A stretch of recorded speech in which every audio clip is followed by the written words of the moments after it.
Boa noite, meu nome é Max. Eu sou aluno do terceiro período de licenciatura em matemática da Universidade de Uniabeira. Vou responder as três perguntas.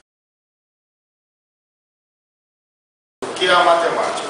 É a ciência, a aprendizagem e o conhecimento do raciocínio lógico e abstrato. É uma matéria fundamental e uma das mais presentes na vida do ser humano, fazer parte do dia a dia de todos, seja no cotidiano, no lazer, no trabalho, em tudo há matemática.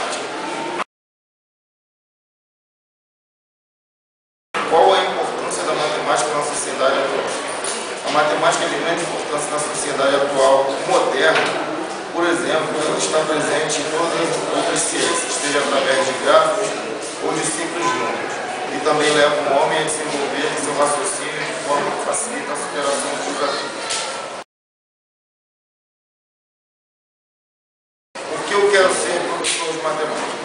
Por ter uma grande identificação com a profissão de professor e por ter um bom domínio sobre a matéria. A matemática é para mim uma das matérias mais complexas e estimulantes.